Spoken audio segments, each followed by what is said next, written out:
microphones on.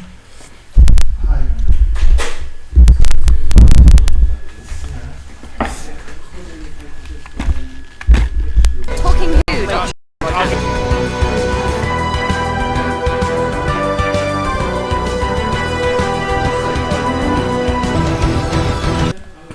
We are live! Hello, Internet. My name is Elisar Cabrera. And I'm Cameron Gaming McGann. Hold on.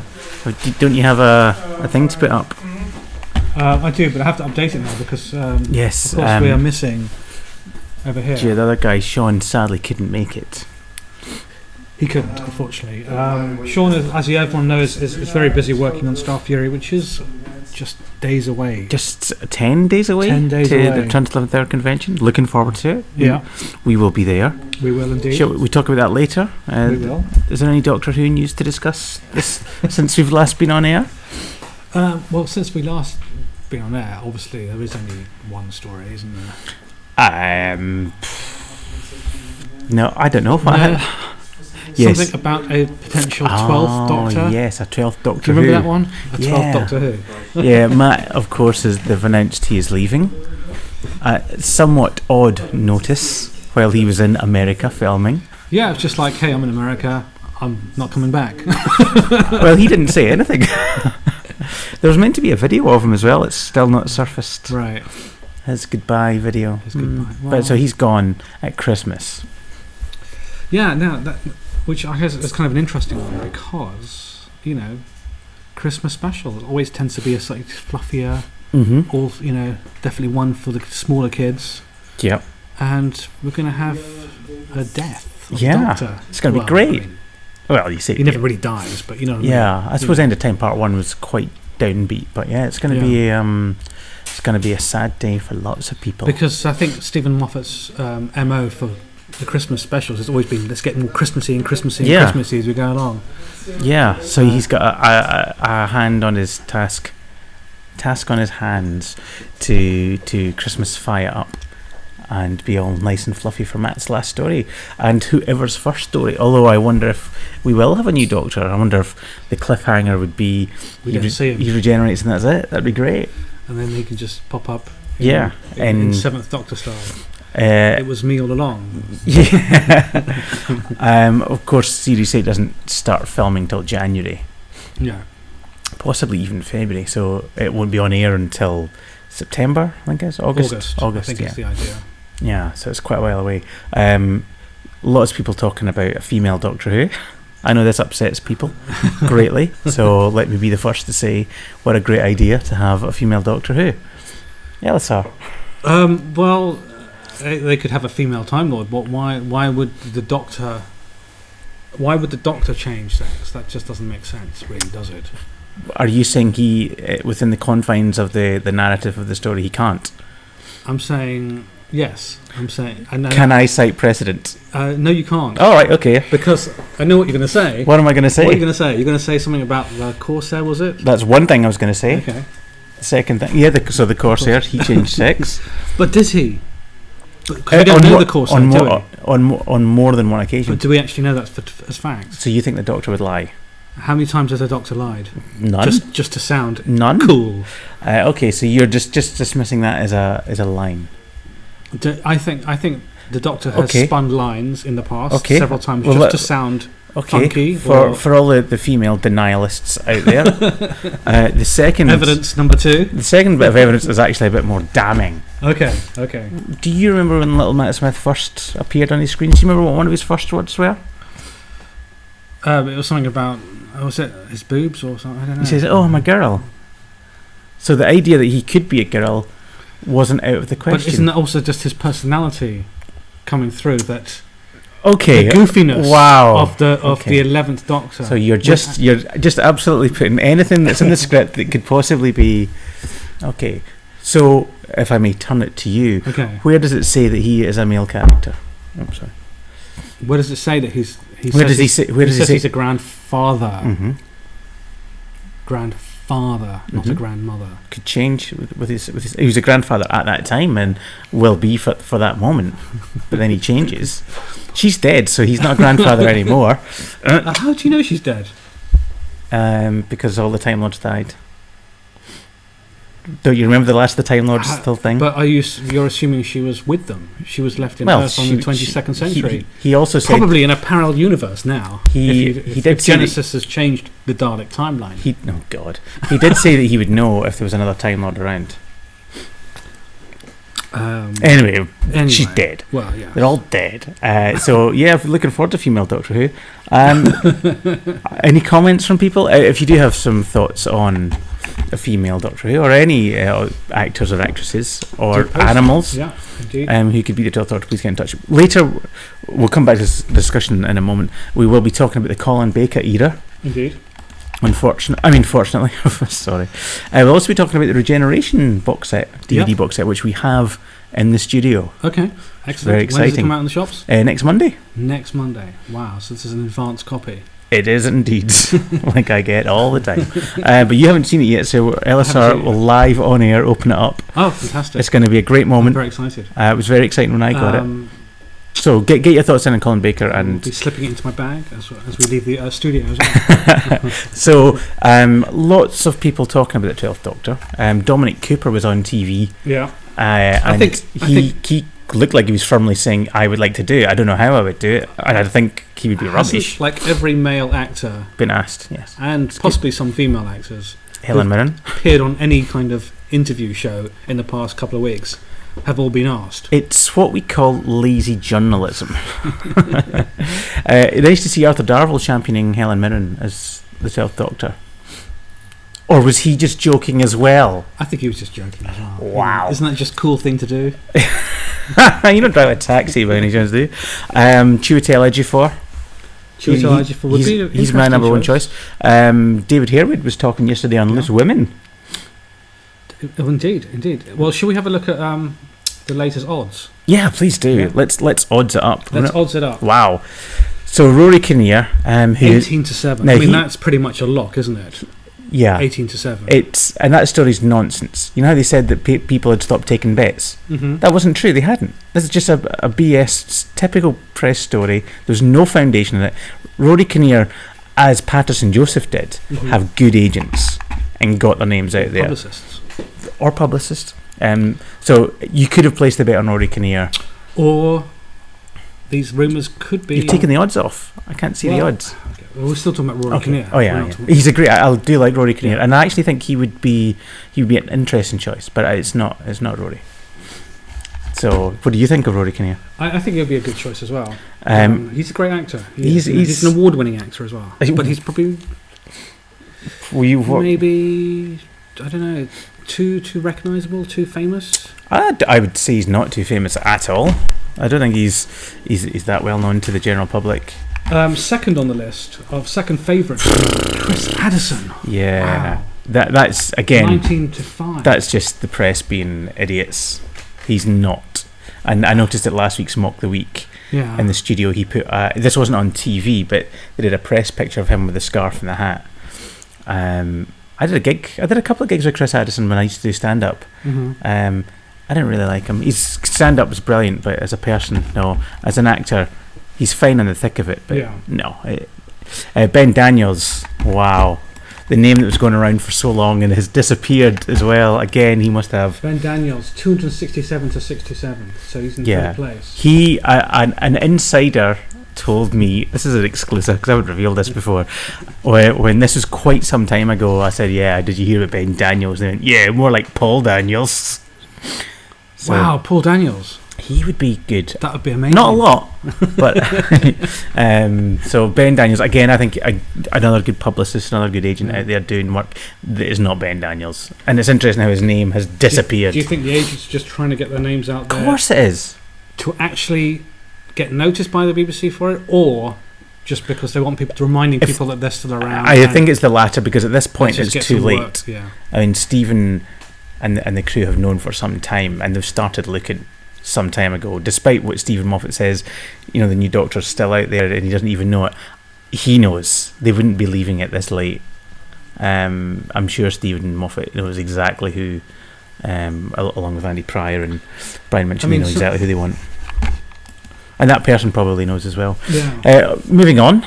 Anthony. Anthony. I mean, in fourth place, that's quite high Yeah, considering is he still an actor? That's funny, no? Is it? Of course he's still an actor. His name used to get bandied about in the 90s when they were talking about Doctor Who. Indeed, so it's funny to see it's still there, 15 years later. But he's like an evil headmaster in the Doctor Who world. Mr. Finch, a Krillitane, if you will. He was good. That was a great episode. Love it. Yeah. But it's not going to be Anthony Head, and I don't think he would be very good, to be absolutely honest. No. I've although having said that, I've never seen Buffy. Was he good in that? He was all right. Yeah. Who's up next? Bill Bailey. Oh God! This is just happen. ridiculous. That's it, yeah. I mean, I love Bill Bailey, but he's not an actor. Colin Salmon. He's on the downward slide. He doesn't act now. He does Strictly Come Dancing. Well, he does act. He just acts in lots of things where he's not necessarily the lead. He's just the guy in the background. He was good in Doctor Who and Silence in the Library as Dr. Moon. He was good, but I think his chance is gone. I don't think he needs to do some work on his acting. Next. And then you've got Ben Whishaw. Ben Whishaw down there as well. Ben Whishaw would be great, but I think he's just too big now. When I did a list of possible actors back when Matt was cast, I thought he would be perfect then, because he was at that point where... Yeah. But I think he's too big now. Skyfall and all this is just too big. But I think he would be brilliant, Ben Whishaw. And then really, perhaps too similar to Matt. Everything else is... David Harewood, Hugh Laurie. Hugh Laurie would be good, but could we accept an American as Doctor Who? That's one of my favourite jokes, but people don't like it. If they actually took a punt on Hugh Laurie would be I think he would. I think amazing. And could you imagine if you met the Master and it was Stephen Fry? That'd just be brilliant. It would be great. Yeah, it would be a great job. I mean, Hugh Laurie, he's in the country, he's touring, he's obviously looking for acting work. He doesn't need the money, though. No, doesn't need the money. Maybe he's just looking for a challenge. He's just looking for he has spoken favourably about Doctor Who. I mean, he would actually be quite amazing. And America would. In America, go nuts bananas for him. And then BBC Worldwide would be loving it, wouldn't it? Because he was at one point, not that long ago, the highest paid actor. Actor on television. Yeah, but he'd be good. I'd love it. I don't think it will be, but I'd love it. He'd be great. And who do we have? Any other interesting choices? Where's Chiwetel Ejiofor for? Is he even on that list? Oh no, he's there. Is he? Yeah, he is 30. Yeah. Stephen Mangan. No, I don't think it's going to be him. Although he did tweet a picture of himself with a scarf. Cumberbatch is just never going to happen. It's not going to happen. Also, Daniel Mays. Give me a break. John Hurt as the next Doctor. Well, let's come to John Hurt. Let's come to John Hurt in a moment. Rupert Grint. His name was getting bandied about for a while, along with Dominic, the other boy from Harry Potter. Is he the Dominic? I can't remember his surname. Yeah. And Colin Morgan. Domhnall. Down at the bottom there. Who? Colin Morgan. Yeah, Merlin. Mm-hmm. He'd be a good master. He'd be a good master. I had him down on a list. I did it for Masters. I think he'd be good. As a Doctor, again... I think it's going to be too similar to what he's just... Well, that's it. I think Stephen will want to go different because Matt, although he was a lot younger than David, he was still quite similar to David in many respects. That's not a negative way. It's just the youthfulness and the energy. Although they're very different Doctors, there's still a similarity there. Whereas David was so utterly different from Chris. Yeah. So he might want to do... let's get a Doctor who's maybe 15 years older and looks at, for example, because there's not many young actors who are different. Yeah. They all, with the greatest respect to them, they all have a similar look. I think personally. Yeah. So, John Hurt. The Hurt Doctor. Is it all a swerve? Is it he's actually... How hilarious would that be? The fact he was just staring in front of us the whole time. Well, we've got John Hurt with us tonight. Thanks for... Oh no, it's not John. That would be hilarious. Yeah, I will be interested to see how his part plays out on November the 23rd. Only 22 weeks away on Saturday. Wow. Doesn't seem that long. You say 22 weeks? 22 weeks. Yeah. If I know you don't like to talk about women. If it was to be a woman. So would you discount Miranda Hart? I wouldn't know. No? I think she would be an amazing Doctor Who. Do you think so? Do you think it's just a bit too comedy? She'd never break away from... Well, call her midwife. But again, this is someone who's really busy already. And, she... And just would never give up that time, I think, to be doing... No. She's just... And it also might mean that she'd have to give up a lot of her own writing. Yeah. Which is probably wouldn't have happened.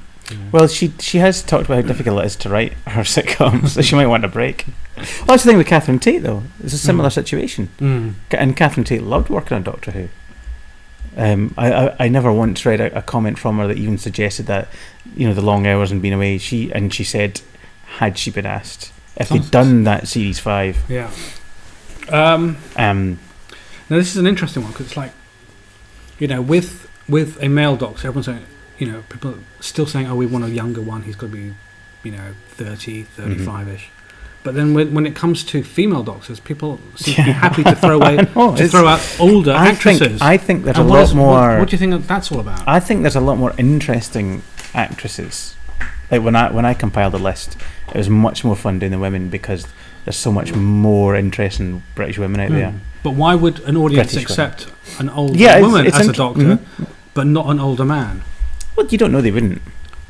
Do you not think so? I don't think they would, no, but but we can't put that. I mean, people like William Hartnell. Yeah. Yeah. I mean, there was those comments about John Hurt from the internet that people were freaking out. Yeah. That he was the Doctor, and they were upset. Do we have any comments from our lovely people? That page isn't somehow uploaded, but we've got a few comments here. Okay. 1973, no Dalek bumps on the Doctor. Okay. Gallifrey Forever 97. I will miss Matt very much, but the show is all about change. So moving on, have you heard about the rumours of the recovery of 90 black and white episodes? Well, we won't talk about that right now. We might mention it at the end. Possibly. Oh, you can. He constantly picks up chicks in his big blue that's the cartoon loan. Yeah, he's a man, lol. He's a man, lol. Yeah. So, it's his snogging box. Mm-hmm. Can a female doctor have a snogging box? I think the idea of a woman having a snogging box is a very arousing one. Yes, agreed. Ben Rogers, John Hurt would collapse and die while running around down a corridor. Oh, I don't know. He survived being attacked by an alien through his stomach. No, he didn't. He didn't. He died. Good one. That would be the interesting dynamic that we'll see in the 50th, is the fact that he's an older doctor. Yeah. I think that's good, because in the past it was just something. I mean, Patrick Troughton was quite lively, as was Pertwee, but I mean Hartnell, you didn't see him run. The thing, if you've got if you've got someone who can't run, you just have a younger companion who does all the running for them. Really. Yeah. I don't think it's an issue, really. No. Hopefully, it might mean that we're not too reliant on running down corridors all the time in every episode. And we can maybe have a bit of storytelling. We have to go running here because in the next 2 seconds we're going to have fire running down the corridor again. But it's been quite a robust conversation in the media about who it could be. But as you say, it just tends to be every couple of days it changes. They say he's now the favourite. It was so funny that the first few days, every different website or newspaper had a different favourite, odds-on favourite. You can't have different odds-on favourites. They've just got to be one. Well, you would have thought so, yeah.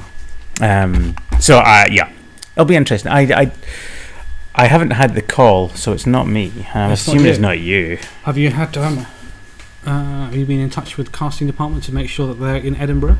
Actually, no, I haven't. Not yet. We should be talking about. Should we talk about that now, or talk about that later? You can mention it now. Okay. For moving on then from the 12th Doctor speculation, I'm starring in a play that's going to Edinburgh at the Edinburgh Fringe Festival in August. It's called Who Are You Supposed to Be?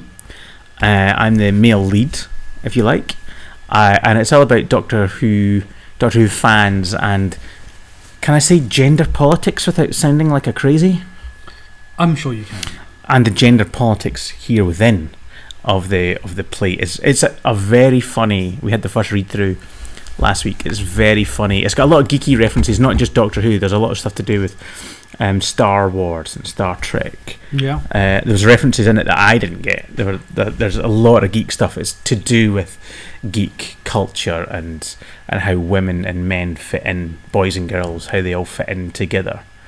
So it's funny. It's on Edinburgh. You can help fund us. Please please. It's how would they do that? There's an Indiegogo campaign. Yeah. So if they go to Indiegogo and search for Who Are You Supposed to Be, or you can visit the Doctor Who website and the link will be there. But it's called Who Are You Supposed to Be, and there's some dressing up in it and some jokes. It's a 12 plus show, I should say. Okay. So it's not for the little ones. It's very erotic in parts, not erotic. But it is. No, I don't want to spoil it in case you go to see it. But it's set up like a Doctor Who story. Okay. The premise, there's cliffhangers and there's fun moments. But just because I'm the male lead doesn't mean I'm playing the Doctor. So it's a great play written by oh, that's my taxi. Written by Keith and starring myself and lovely Jen. So if you are in Edinburgh, please do come to see it. And I'll be mentioning. Thank you. And I'll be mentioning the show every show we do until then. But yeah, I should get some casting people along. Some very irate people. Yeah, that's the 12th anti-female 12th Doctor people. I've had a lot of negativity about this because I'm ambivalent towards the 12th Doctor being a woman. If they want to do it, I'm happy for it. But I've had a lot of abuse. Yeah, I mean they'll. I don't think it will actually happen. I think it's really, really unlikely. And it kind of does miss the point. It's like, well, unless there's a really, really good reason for it to happen, what is actually the point? Because at the end of the day, it's not, ever since Christopher Eccleston's Doctor, the companion has been really the most focused person in the stories. Tends to be around the companion ends up doing something that's ended up going to save the day. The female companion is for the most part the main character, so you've already got a female lead in every sense. It doesn't need to be a point to it. It's just to be, isn't that boring, just always having a guy in charge?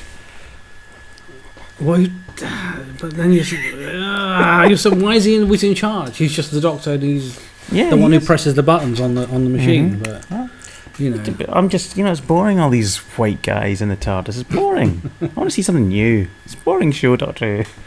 Well, why didn't they just create a new show? Good idea. Nurse Who. Why that's what somebody said to me. In all seriousness, they said, I was doing a thing for Radio Scotland, and somebody said, not called Nurse Who, Are you seriously telling me? The Nurse. Yeah. So moving on. I want to see this Time Lord called The Nurse. Yeah. Do you want to see something I got special in my hand for you? Yeah, let's see. This is the Regeneration Box Set. Shall I put it there? I've looked in it already, so it's not a surprise for me, but little Elisar here, he's not seen it yet. So while he's taking it, I'll just briefly describe what it is. It's out on Monday. Regeneration Box includes all the Regeneration stories, i.e. the 10th Planet, the War Games, Planet of the Spiders, Logopolis. Wow, look at that.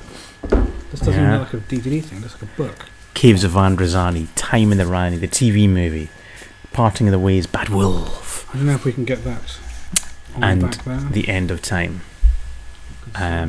You also get a beautiful book with it. Well, it's encased in a book, as you can see, and the artwork is c'est fantastique. It's a rather beautiful package. Now, a lot of people will have all these stories, of course, on DVD already. Yeah. But it's not that expensive. It's 30 odd quid. It's a nice bit of art, and you're also getting the 10th Planet, which has got an animated episode 4, which is brilliant. And the text, what are they giving you? Are they giving you just something about the Doctor, or is it more about it's behind the scenes kind of? No, it's about the Doctor, but it's also about the stories that are contained there, and it's really well put together. It's a nice gift, I think, which is kind of weird for summertime, but it'd make a nice Christmas gift. Oh, and there's one of the discs. Okay, yeah. Yeah. So your first impressions looking in? It looks beautiful. Yeah, it does. The pictures of the Doctors are really nice. Yeah. It's just something. Are there sort of pictures you don't necessarily see on the internet? Yeah, well, there's a few actually. There's a nice one of Tom. This one I really like. Seen this one yeah, before, it's really nice. And there's one of Colin Baker that I had not come across before either. Colin Baker, of course, played the 6th Doctor. This one, I hadn't seen that picture before. No. It's nice. But it's a beautiful. It's a beautiful book. The BBC have done a really good job putting it together. So thank you to the BBC for sending me a copy. Much appreciated. Now, do we know if this is going to be available in the US? Because obviously, It's at the moment no. The Eighth Doctor. What about it? They did release. Does the BBC have the DVD Well, they rights? released it on DVD in the States 2 years ago. I remember there was a big fuss about it. Yeah, so as you can see, it's nice, it's lovely, and great stories on it as well. The only slight problem I have is called Regeneration, but you don't really see the effects of Regeneration, so you don't get all the neat stuff saying Castor Valva, or even Twin Dilemma. You don't see what the Regeneration, the effect it has on the Doctor.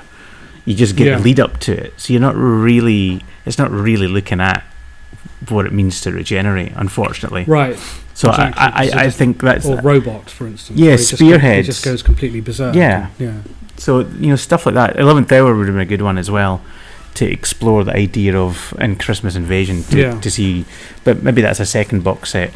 Sadly, of course, this is now out of date. Matt Matt is moving on. But it's out on Monday.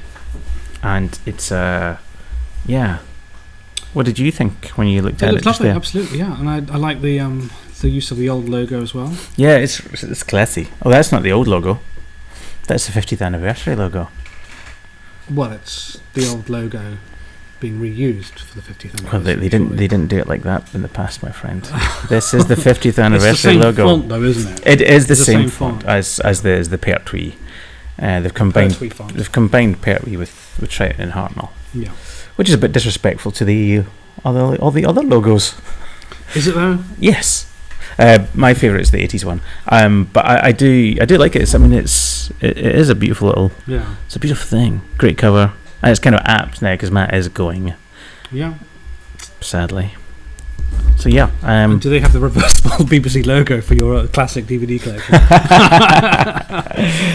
I think you should maybe contact them. But yeah, there's 6 discs on it, which is a lot.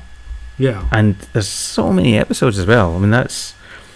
War Games is 10. The War Games is 10 episodes. Which Planet is a big 6, story. yeah. And again, not one that necessarily features a regeneration. It's just the thing at the end where it's like he goes into like a big world. Yeah, I know. And so you don't... Of course, is it Power of the Daleks that's next? It's not available, so... No, it's Spearhead after. Oh, yeah, sorry, I was talking about After 10th Planet. Oh, After 10th Planet, yeah. But yeah, great set, and I wonder if we'll see more box sets from BBC Worldwide this year in a similar fashion. A 9th Doctor box set or a 10th Doctor box set. Yeah. I suppose we won't get 11th Doctor. Well, we might get an 11th Doctor one, you never know. It's possible they might get it out in time for Boxing Day. Indeed. So full marks BBC. It's nice, although you may have these episodes. It's a nice package. Well, it's one for collectors, really. Yeah. Well, I guess why it's a limited edition. Yeah, and it's not that. For collectors, it's not that expensive. 30 quid, 35 quid, or whatever for all those stories. Yeah. And it is limited edition, minus 22 out of 10,000. Out of 10,000, yeah. So yeah, if they haven't sold it the initial run, just wait for it to go a little bit cheaper. And of course, if you can't wait to watch 10th Planet, this is the one you have to get because it's going to be quite a few months before we. Yeah, it's November. It's coming out, the 10th Planet. So this is the way to see it 22 weeks before. It's that DVD. That DVD's got a great making of documentary on it. It's gonna rock your world. Great work from Chris Chapman. So it's November. It's coming out. A little bit of a time to wait. But I really like 10th Planet. It's a good story. The cartoon loon. It looks great, but it will be out of date by Christmas. Yep, Christmas Day. This is like, what the hell were we thinking? Yeah, I know. It doesn't seem that long ago we were actually talking about this box set. Yeah. How it appeared initially on Sainsbury's. And I said, the date was end of June. Yeah. And you said no. No, 24 hours later, you then texted me saying yes. Can I just point out what actually happened? Sainsbury's pulled it from their listings, and I thought, they've obviously thought better of it. And yeah, literally the day after the press release was out. Although the press release did say 1,000 hours. 1,000 hours. And I'd say, I think you got that wrong. It's over 1,000 hours. Yeah, it's a lovely set, and it's nice to have a box like that. On other DVD news today, I got the Blu-ray for Spearhead from Space. Oh, fantastic! Yeah. Yeah. And so have you had I'm a busy man, so I'll be watching it tonight. But I have had the fortune to see the two. There's two documentaries from Chris Chapman on it. One about the life of John Pertwee. Yeah. And not necessarily his Doctor Who. It's about his life before and after, but it does involve his Doctor Who stuff, and one on Caroline John as well, which is really good. So it's nice to see them both being honoured, and it's quite nice. And I hope if the DVD range continues that they do more like this, because it's nice to have these stories that you might not necessarily have heard from people who are not involved in Doctor Who but know that person. Yeah. And there's some great stories in the Pertwee one and in the Caroline John one. So if you get any interest in the actors and their lives, it's really nice. And you feel like, I mean, they're only about half an hour or so, but you really want to sort of sit and watch it for hours. But of course they don't have the budget for that. Spearhead from Blu-ray Space. Spearhead from Space. It's looking forward to that, and I can't wait to see what it looks like on a Blu-ray. On a Blu-ray. Because I wonder if this is what I've just realised. I wonder if the normal Doctor Who DVD menu will be different. Yeah, if they've created a new menu for it, it would be quite cool. Ewan Morgan from Scotland. Scotland? Place? Yeah, I left when I could. Has the 10th Planet Part 4 now been returned, and if so, is the Regeneration Box Set? Well, as we've discussed, the Regeneration Box Set is actually out of date because Matt Smith is leaving. Well, we'll talk about, but I mean, probably it's not, no. We'll talk about it later, I think, about the various rumours. Yeah. Because I don't think we should necessarily spend too much time on what essentially is just rumours and no actual evidence to support anything, either for or against the idea of returned episodes. Yes.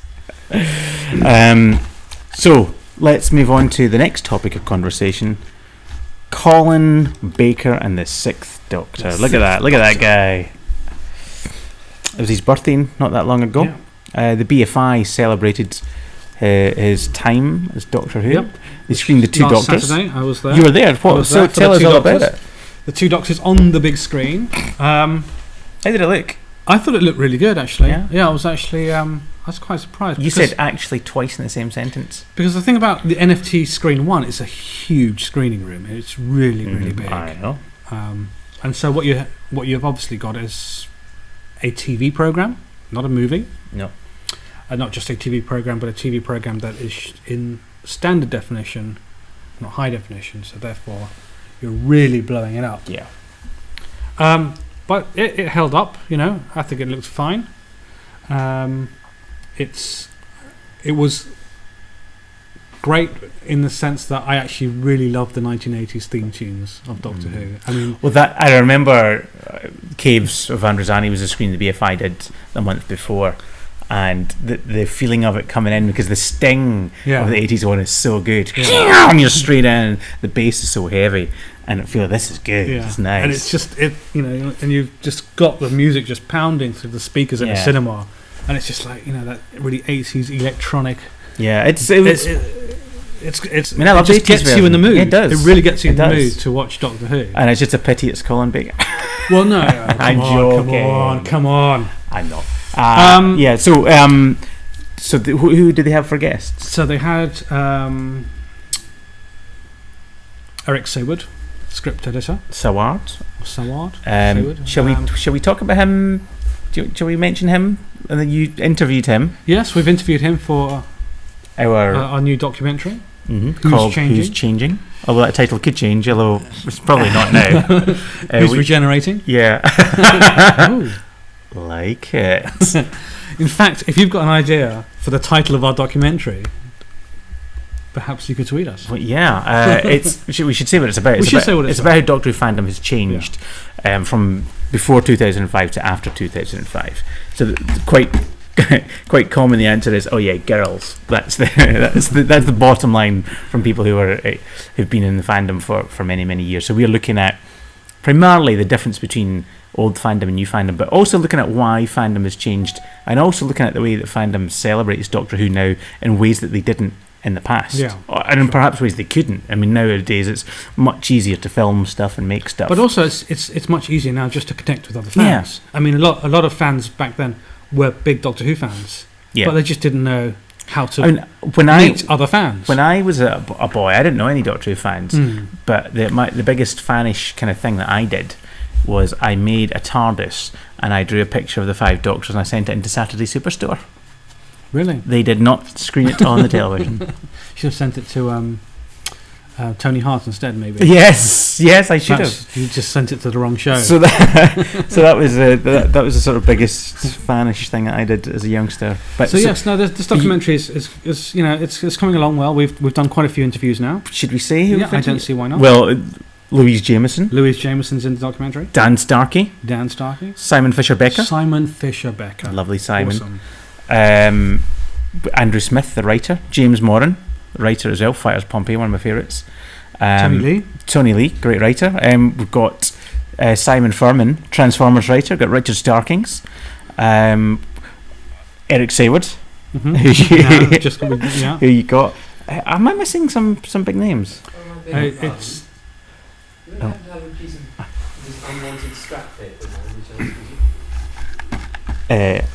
Sorry, we're busy at the moment. I'm sorry.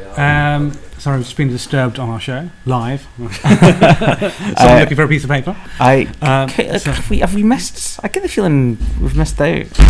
Well, we've also got some fans as well, and some fans, for instance, Jane Espenson from Torchwood Miracle. I like the way we say it differently. Yeah. And Buffy, did she not write for Buffy? She did write Buffy, and she writes for Once Upon a Time on Channel 5 at the moment. Yeah, lovely. Produces that. So she was brilliant. She was a great. But interview. also some fans like Dan Slott, who is huge right now in the comics world as the writer of Spider-Man comics. He's a massive Doctor Who fan. Yeah. He had Doctor Who stuff in front of him. We interviewed him. Yeah. Liam Dryden, who's a massive YouTube star. Yeah. Big fan of Doctor Who as well. Yeah.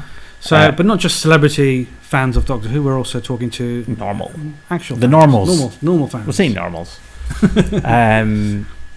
So it's been a good old. So we're going to continue filming. We're starting the editing process. We hope to have it ready. Yes, we hope to have it ready. It will be out for the in the autumn for people to buy a DVD if they so wish. But also we also do need your help as well. So we will be starting a crowdfunding campaign. So we'll need you to help spread the word and let people know about it because I think it's going to be definitely a one for the fans, by the fans. It's good. The interviews we've done so far have all been brilliant. Yeah, and not just the famous people, but the people we've spoken to, the cosplayers. That'll be good. And so we're going to the Return to the 11th Hour convention, not this weekend, but the next in Birmingham, where hopefully we'll get even more cosplayers and some more interviews with the stars. There, so it's going to be a full to the brim. 19 Sci-Fi 73 has got a title suggestion for the documentary: A Scarf's Tale. Interesting. And asking, speaking of the BFI, what do we know about the 8th Doctor BFI event moving to later in the year to accommodate actor availability? It's to accommodate Paul McGann. So I think it's October. Is it October? I think it's October. Yeah. But it's because they got Paul McGann, and so he which is great news. It'll be good news. He was very keen to do the screening. So it's I believe it's October, and I think it might be 10 in the morning as well. That's the only slot they had. But so that's why. So that's why the Eccleston screening's been bumped forward, as has, I think, if I heard them correctly. So they will be showing the TV movie. There's no rights issues. It's absolutely, because I think some people thought, there's no rights issues in the UK. I mean, I think anything outside the United States and Canada is 100%. Some people saying it's a rights issue. How could it be a rights issue? But it's not. They're showing it, and he'll be there. Fox have the TV rights in the United States and Canada, but they released it. The BBC released it in DVD a couple of years ago, so it's fine. The only thing that I think there seems to be an issue with, like when BAFTA did that recent tribute. There was no footage from the TV movie. There was just a still of Paul McGann. Yeah. So I don't quite know why that is, but I mean, who cares? But it's great to see Paul McGann being... Well, that might be because if it was going to be broadcast around the world... Yeah, that's possible. It would then go into the United States, and so therefore it's safer to keep it out. Mm-hmm. So that's the answer to your question. So the guest availability is Mr. Paul McGann. So make sure you get your tickets if you want to see Paul McGann on stage. The next one, of course, is next month. It's Remembrance of the Daleks, which has got a great lineup. You could get a better lineup. Unless you put in like Pamela Salem, but it's quite a great. Is it Pamela Salem that's in? I always get there's two actresses I get mixed up. Pamela Salem, I think it's Pamela Salem. It's a great lineup. Sylvester and Sophie, Ben Arovich, Mike Tucker, and somebody else whose name escapes me. But yeah, great lineup for that one. Let's hope Sylv doesn't have to cancel due to The Hobbit. But it should be a good one. I'm not a fan of the Seventh Doctor, so I'll be snoozing for the first half. Come on. So let's go back to the BFI. So I guess we can kind of do a review of the two Doctors, right? I suppose as part of our Sixth Doctor. So the Sixth Doctor, he was the Doctor during quite tumultuous times, I suppose. Yeah. BBC weren't quite sure if the show was going to be continued. So it was always going to be quite a hard one to pull off because you've got a culture with. Did you just say hard one and pull off? It was always going to be a hard Doctor to portray. In a climate where your own bosses don't want the show on. Don't actually care about the show, and it was difficult. It was, but they all had it difficult. Tom Baker had a difficult time. Peter Davison's time that the production wasn't smooth. Troughton and Hartnell all suffered, but they were good Doctors. Why didn't it work for Colin? Well, you could maybe say that they radically changed the format of the show. They did for series. They moved from 25 minutes to 45 minutes. He was also introduced in the previous season with a story in the Peter Davison season. Let's talk about that. I mean, this is one of the curious things about Doctor Who. Caves of Androzani, which is often cited as the best Doctor Who story ever. The next episode is Twin Dilemma, often cited as the worst. Yeah. Only in Doctor Who can you have these two polars beside. And you kind of think, okay, so they brought in one of the big gun writers, the Caves of Androzani. If you're going to introduce a new Doctor, wouldn't you have brought in one of the big gun writers for that story as well? And this is the thing, Colin's start was so good, and at the end of Caves, such an exciting start, and yet they decided to go down this whole route of making him a prick and like strangling his companion. Well, I suppose in that particular story, that's the effect of the regeneration. He's not quite there yet. Which was so misjudged. By the time of the two Doctors, actually, yes, the sixth Doctor's character is quite. He's abrasive and brash. Brash, yeah. Disgusting. And he's quite rude to Perry. But you can still tell it's in his mind it's probably quite playful, and he actually really cares for her. He's a bit like Charles Saatchi, isn't he? Oh, God. No. You don't know what that reference is. Look up Charles Saatchi. Are you? I have to say, and fans of the show, people who watch the show regularly will know that I am not a Colin Baker fan. I mean, of the Sixth Doctor. Yeah, I think his portrayal is terrible, and I think his era is an abomination. But are you a fan of Colin Baker? Well, I have to say, he's always been one of those. I've kind of had mixed feelings about, but actually going to the BFI and seeing the two Doctors on screen, which admittedly is written by Robert Holmes, and so you've got one of the best writers of Doctor Who ever writing a Sixth Doctor story.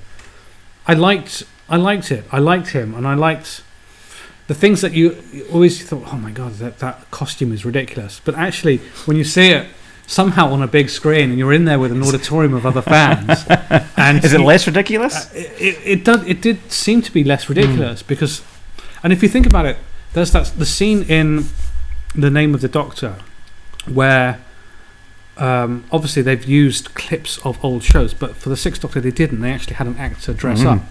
And just to give you a glimpse behind Clara of another Doctor, there is only one Doctor you can just do a slight glimpse with, and you immediately recognise that is the Sixth Doctor, because he is wearing a costume which says, "I am the Doctor." I mean, that's not a good thing. Well, no, I don't see why not. That's it. Any kind of dramatic storytelling is rendered null and void as soon as he appears. Well, come on. Let's have some people in the chat rooms. Is anyone sticking up? Ewan Morgan says, all for honesty, however, if Cameron had to interview Colin Baker at the Story Convention, would he be honest in his opinion as to what his thoughts were the Colin's portrayal of the Sixth Doctor? Yes. I don't lie to people. The thing is, Colin Baker... I wouldn't say what I was going to say there, but no, I don't shriek. I don't shy away from being honest. So if I were to interview him, I don't know if I would want to personally, but if we had the chance for the film, for instance, but we wouldn't be talking about how much I disliked his. If he asked me, I would tell him. He's actually read a review of Attack of the Cybermen that I wrote for Den of Geek. So he know. I mean, he might not know me, but he's read my thoughts on him. So I'm honest. See, I mean, but let's talk about the good points though. Yeah, because looking back, what's your favourite? Back at the era, I mean, I actually really like the Sixth and Perry. I just thought they were kind of a nice team. Very different. She was unfortunately always the girl in peril. Yeah. But there was still a dynamic that was kind of a bit unique about them. Sorry, I've just read a comment. The Sixth Doctor looks like a clown. Yes, Ben Rogers, he does. Yeah, sorry. I think you're absolutely... Perry is a throwback, a real throwback to the 60s, which is a shame because with Davison you had Tegan, who was unique. Awesome, yeah. And you had Turlough, again unique. You had Nyssa, who was... kind of 60s, but she was never a screamer, if you pardon the expression, and she was a very thoughtful and intelligent young lady. So he had some interesting companions where he gets Perry, and Perry, I mean, she doesn't start off great. I mean, she's a lovely, lovely girl, but she's just, from a character point of view, she's nothing. I mean, what is she? She's a botanist that never really comes out. Really? She did show a lot of skin. Yeah. Oh, you're so ridiculous. Oh, that's not the most flattering picture. And then he got, of course, Mel. But, Mel, yeah. So, I think I liked Perry and the Sixth Doctor because I'm beginning to see why. I think, and it was not because she took her clothes off a lot. Well, it was partly. She did it twice. I think for them to try out, a very arrogant Doctor. Brave. You couldn't really do it and actually have him stand out as being arrogant unless, I guess, you had a companion who wasn't necessarily up on the same level. Because otherwise it would have just been arguments all the time, and then you would have just had the argument show every week. It's kind of what you had with Tegan. Yeah, but I think with Tegan you had it was a multi-companion time. Every companion had their own time or their own purpose. Whereas it's only one companion, and maybe it would have been different if they had two companions. So do you have? And let's go through the stories. Twin Dilemma is a stinker. Is bad. It's terrible. It's a bad one. Yeah. Attack the Cybermen. There's something about it. I mean, I think it's always the lighting, and Colin really suffered from bad lighting. But although that story doesn't really make sense in a lot of ways, and it's terrible in some aspects, there's something about it that I wouldn't say I quite like. But there's something about it that I remember. More so than Revelation of the Daleks, actually, to be honest. Although it's I mean, I know Revelation of the Daleks is most people say it's their favourite. But that's probably just because of Davros and everyone loves Davros. Yeah, but Attack of the Cybermen, there is something about it. But But let's face it, 80s Cybermen were cool. They were cool. Excellent. I will be honest. The idea of Trial of a Time Lord was great. The execution was abysmal. But two things on a positive point. Terror of the Vervoids, I really like. Yes, I love Terror. I remember watching that at the time. When it was broadcast. But you were about 34 when it was first broadcast. I had to think.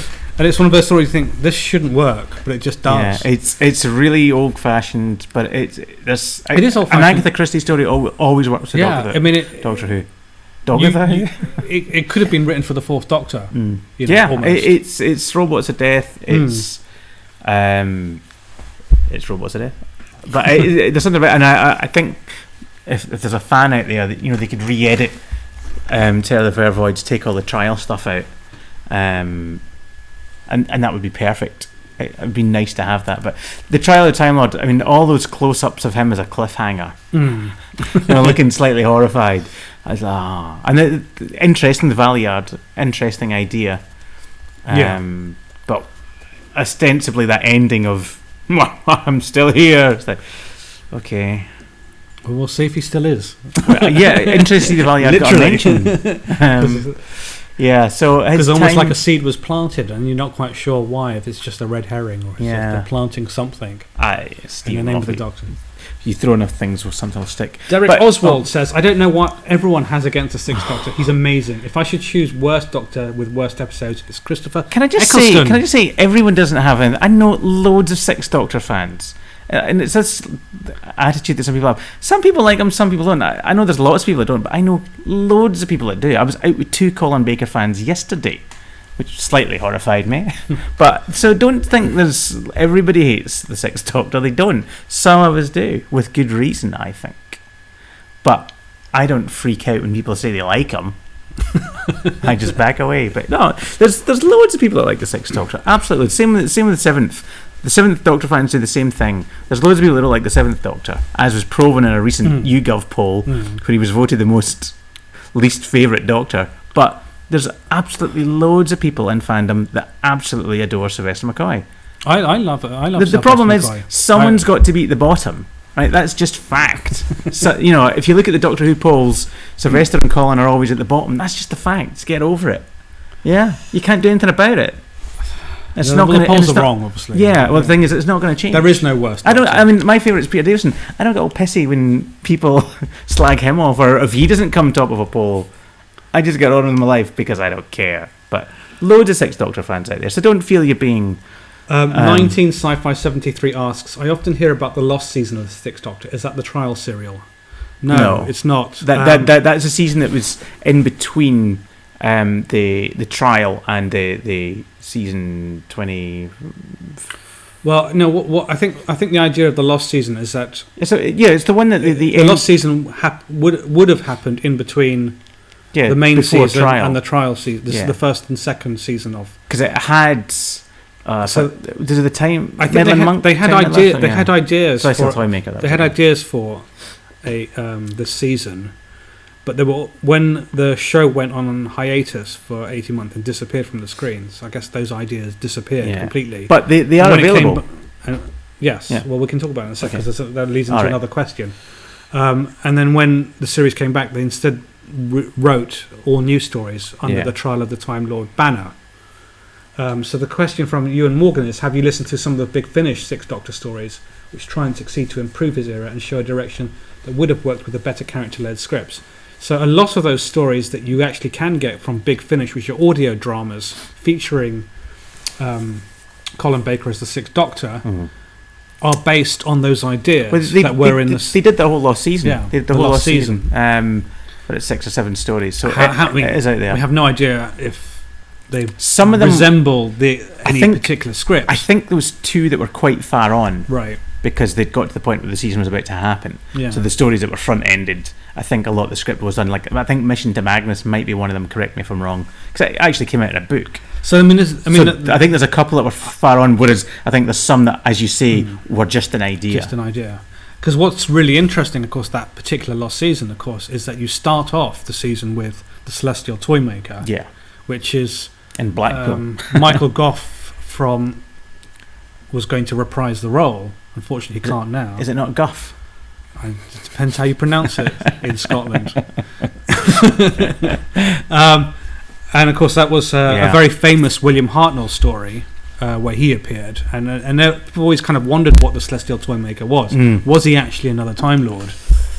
Yes.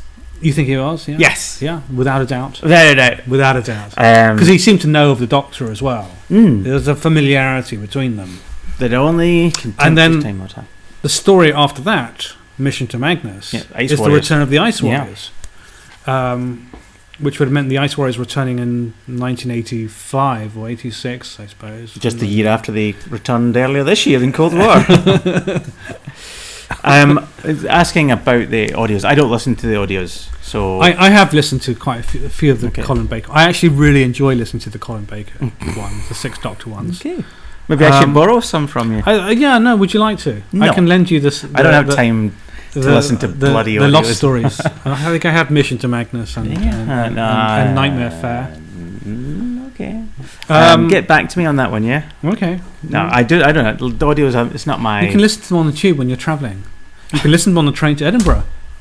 Okay. I've got things to do, like learn lines. Learn lines, schmines. Yeah. No, this is no disrespect to Big Finish and Audio Go. Audios are not I'm just not interested. If it's not on telly, or if it's not a Peter Cushing film. It's strange because obviously they do quite a lot of. They've got all the first. They've got the I guess the 4th to the 8th Doctor stories, and they've got other stories that kind of fill in for I think 1st and 2nd Doctors with companions and things. But the ones I do kind of seek out the most are probably actually the 6th and the 7th Doctors. I guess because their seasons were so short, there weren't that many stories featuring those Doctors. A lot of people bang on about Paul McGann and his audio adventures as well. I've listened to a couple of Paul McGann ones. They're okay. I kind of enjoy them. I don't enjoy them as much, I guess because there's a complete lack of familiarity with the 8th Doctor. You've only got one event, and so which he's only in it for an hour at tops. There's sort of no context, I suppose, for that. Whereas when you bring in the 6th Doctor and you've got Perry, it's like You love Perry. I love Perry. She still sounds as good on audio as she's a very attractive young lady. One thing we skipped over talk about the Trial of a Time Lord was that amazing opening sequence from Trial of a Time Lord. And Colin's era suffered hugely. And this has nothing to do with Colin, but from poor production values. They really were terrible, from the lighting to the. From light. BBC studio lighting throughout the 80s wasn't. Yeah, no, it wasn't great. You could say the same for the 5th Doctor. You could, but we're not going to because we're not talking about him. Because Androzani was lit brilliantly. But that opening of the space station, Trial of a Time Lord, is still good. It's still good, absolutely. Now, did they ever explain why the Time Lords were on a space station? Well, this is the thing, and because not on Gallifrey. When you think about that story, I remember thinking back to it. Everyone assumes it's a Gallifrey. You think you're on Gallifrey, story. and it's no, it's not. It's on a space station. It's like this trial is so big that they can't have it on Gallifrey. Have it on Gallifrey. But was he still the president at the time? Technically, he'd been stripped. Of it. Let's talk about his final story, Time in the Rani. Time in the Rani. Now, of course, Colin was asked to come back for that series. I think he was asked to come back for 2 stories, correct me if I'm wrong, and they were going to do a mid-season change. Regeneration, but he, for whatever reason, felt that wasn't on and didn't come back to do his Regeneration. So if you didn't know this, at the start of Time in the Rani, the Regeneration is actually Sylvester McCoy in a wig, and it's a terrible Regeneration.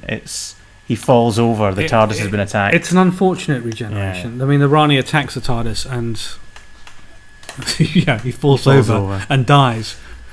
Which is no. I mean, even for his greatest enemy, that's no way to go.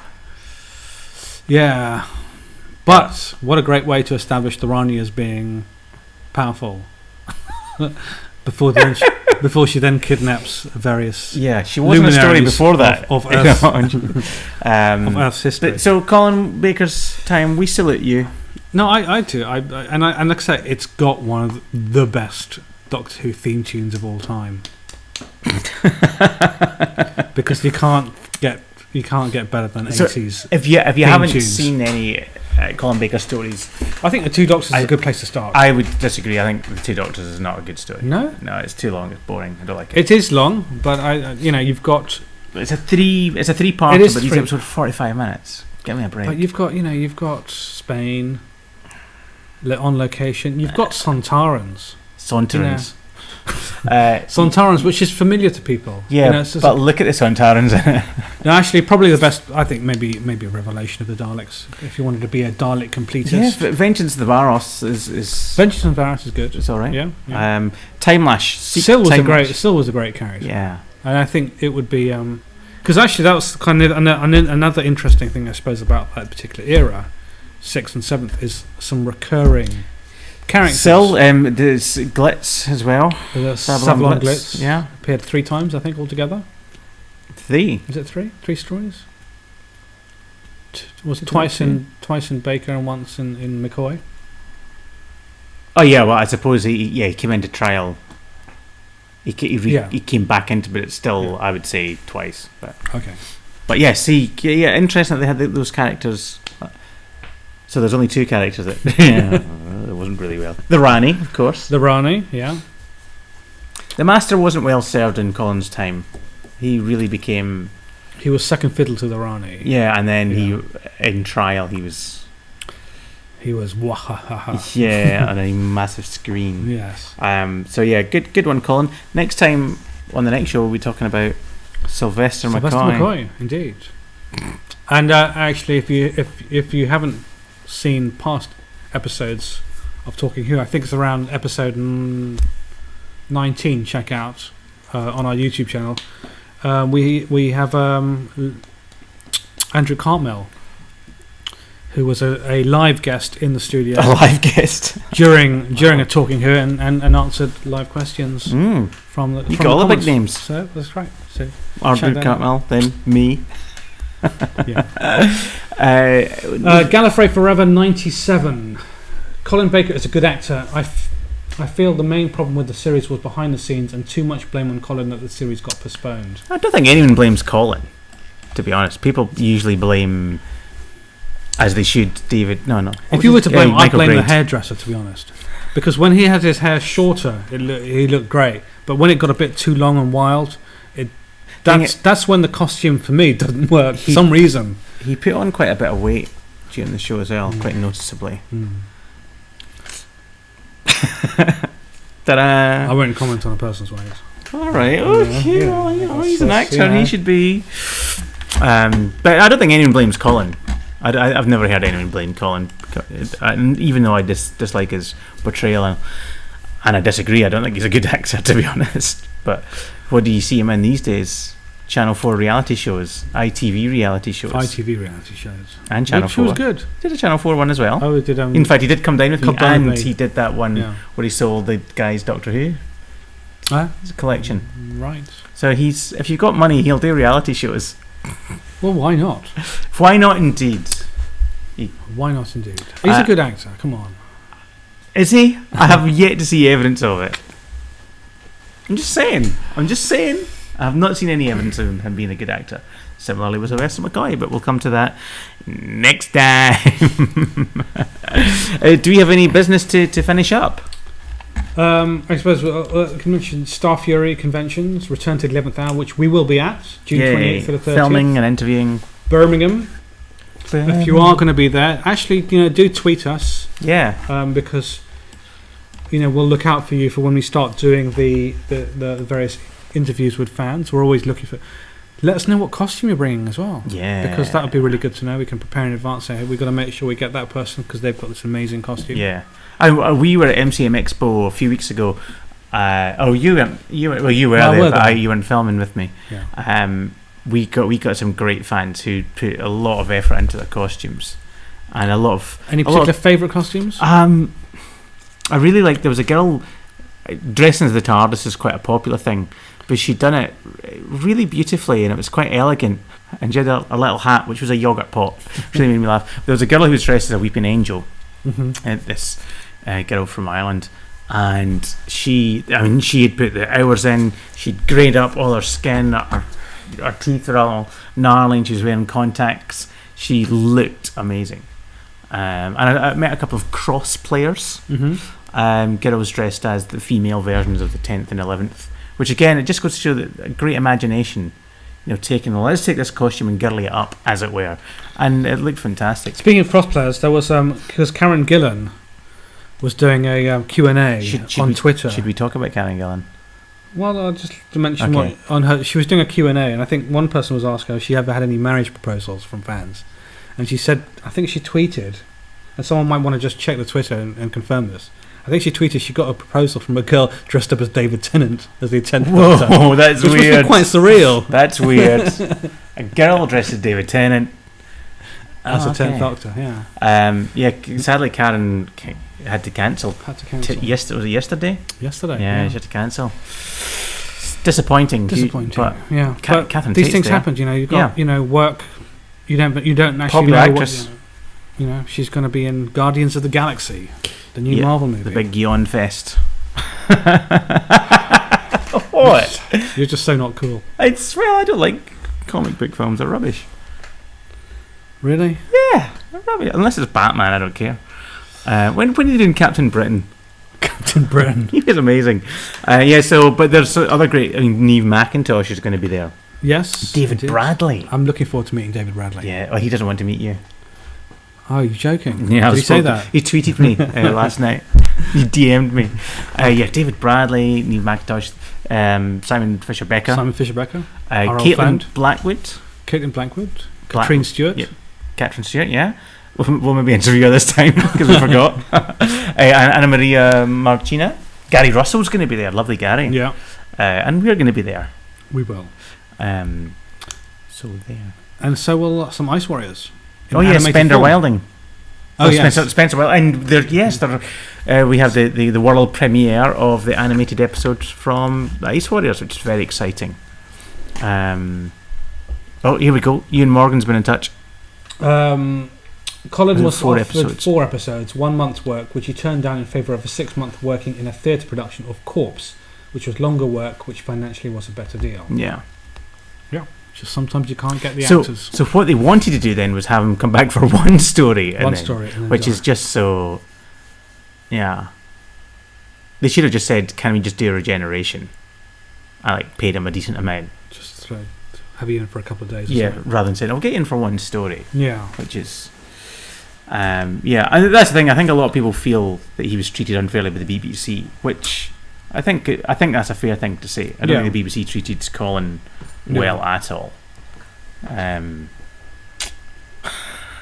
So the next show, do we have a date? Okay, Michael Allen, have you guys heard the missing episodes rumours? So shall we just quickly 2 minutes discuss for a few minutes, 5 minutes?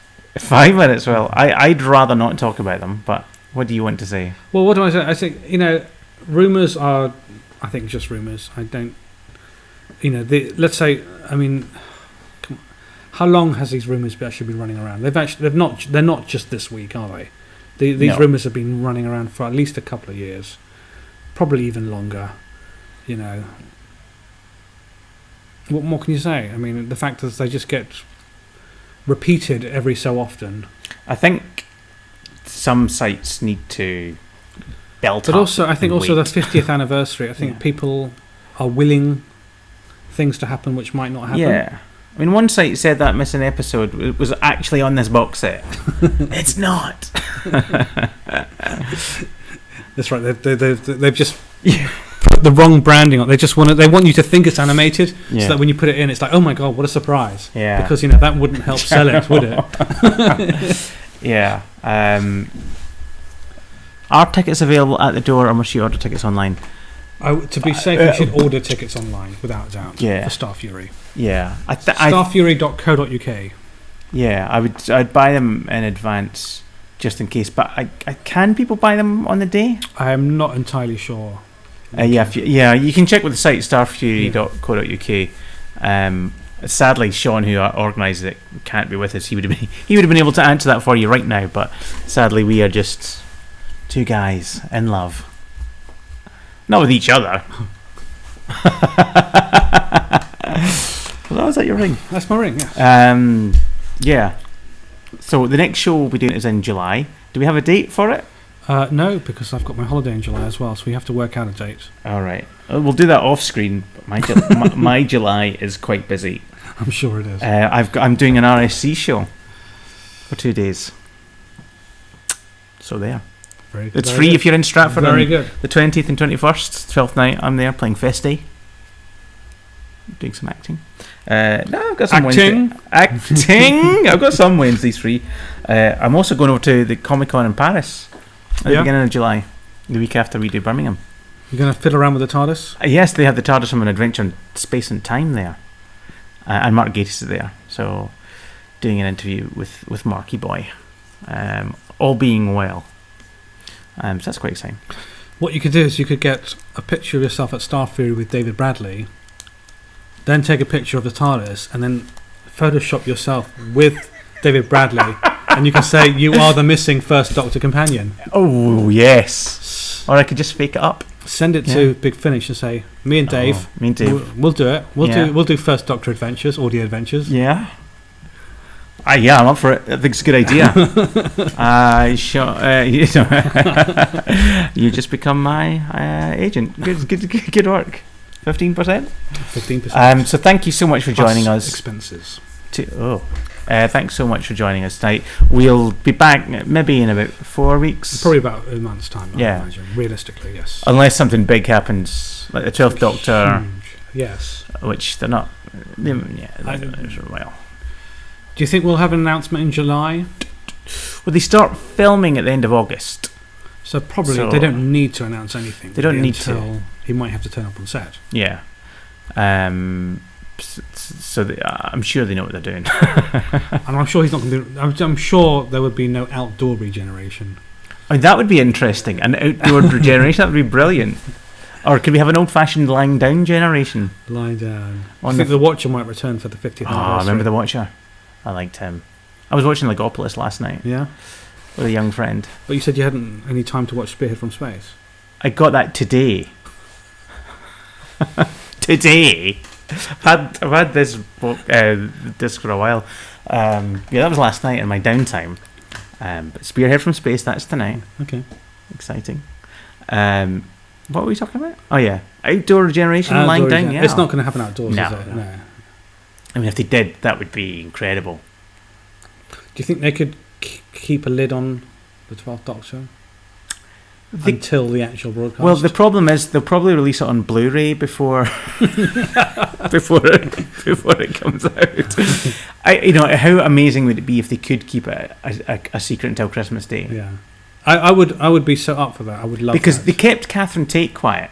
Yeah, they might, and at the time Catherine Tate was a huge TV star. I mean, she still is, but she was on TV a lot. They kept that quiet for her appearance. They have managed to keep some stuff quiet. The problem with it being the Doctor is there's all the merchandise and stuff that has to start getting produced. Sure, but I mean, character options aren't particularly quick in releasing stuff. I mean, it does come out several. Mm-hmm.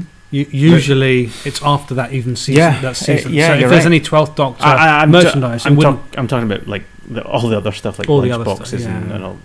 But that would have to come out till August. Yeah, when he's exactly. But if he's the new Doctor from Christmas onwards, then it all has to be branded. Especially if he's not or her filming until January, or she. If you had, it could actually be done. Yeah, it could be. I doubt it, but I would love it if Christmas Day was like, who is it going to be? Yeah. That it would be an amazing moment. But I mean, remember when people thought that David Tennant was regenerating and Stolen Earth to Journey's End? People actually thought he was. Sure, yeah. Even though they had filmed that year's Christmas special already. But it'd be great if they could. But I don't think they will. Unfortunately, when you're casting something like that, so many people have to know at a certain point. Like writers start to know who it is because they have to know, and they've maybe filmed a little scene or whatever just to get a flavour of them. And the BBC have to know because they have to have the Christmas special would be coming out on DVD, for example, and then all the branded stuff. So it's so except difficult. Of course the Christmas special wouldn't if the regeneration happens at the end of the story. it's not necessarily going to feature that Doctor on any artwork. No, but it would feature it on the box, DVD box. It would have that guy's name or girl's name. But that could just be a sticker on the Okay, but the people who got it at the rendering plant. So yeah, but I'd love it if the regeneration didn't actually happen at Christmas. That would be brilliant. It didn't actually happen. Yeah, if they just regenerated and then it went to be continued. Yeah, It'd be hilarious.